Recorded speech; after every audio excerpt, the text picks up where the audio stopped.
Right Honourable Winston Peters. Mr. Speaker, New Zealand First has got news for Sam Lotoinga and his backbench nervous mates, and it's all bad.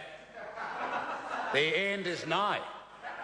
Let me tell you, he might talk about Moakiki like that, but if he went back to his electorate properly and asked them out there, and particularly the Samoan community and the Pacific Island community and the Maori community that lives within his electorate, then the news for him is really bad.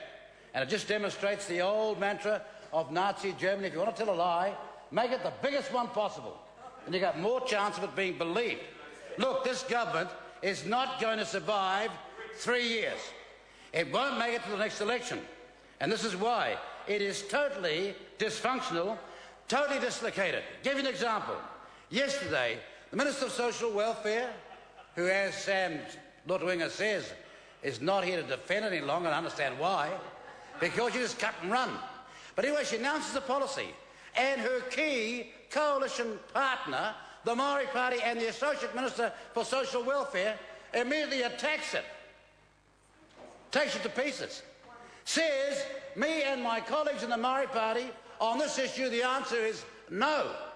That means that they're not going to vote for the budget, surely, in a few days' time. You can't say no to the media. You can't go and say that Sam Lotoinga is talking drivel and then walk into the same hall and vote with him. It's that simple. No. The Maori Party wants the taxpayers to fund some iwi breeding program. That's what she said. She said it's insulting to tell anybody about how many tamariki, that's children, they should have. Now, Mr. Lotoinga, you and your colleagues, what do you think of that statement? Because this is the party you're hugging, whilst you're making dramatic mistakes. He wants to talk about jobs. Yesterday, last week in Dunedin, here comes a supermarket, wants new workers, it advocates and advertises for 100 workers. Guess how many applied? 1,300, most of whom would be beneficiaries. Your minister, sorry, the minister, the minister says that there's all this work available. Well, I'm saying that's demonstrable nonsense. There's not work available, and those 1,300 people, 1,200 of whom missed the job, is evidence of that. Then you got this. The foreshore and seabed. Yesterday it was announced. 24 claims, and Motiti off the coast of the Bay of Plenty, 3 hapu, small island, all 3 claimed for the same foreshore and seabed. Now, who told this country that there was a disaster coming? And there's nothing so antiseptic or sterile as the phrase, "I told you so," but we didn't. And they decided to ignore it. You see, the National Party, who campaigned on the slogan, "Kiwi, not iwi," is now for iwi and no kiwi. Now for iwi and no kiwi.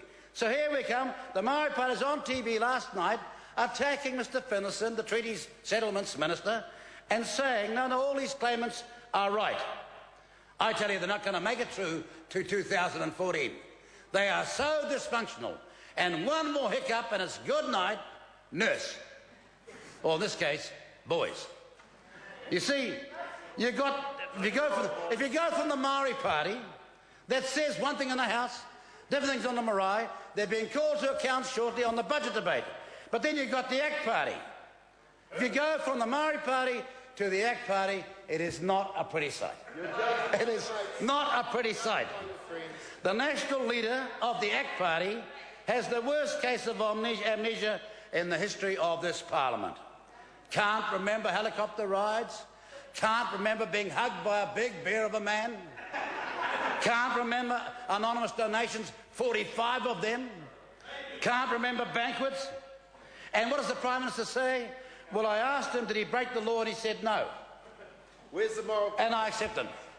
I asked, did you break the law, John? And he said no, and I accept that. Now, look, I asked you this question.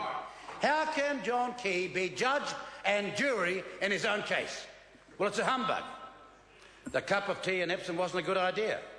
And I reckon the holiday home in Hawaii and the knighthood he'll give himself is looking pretty good.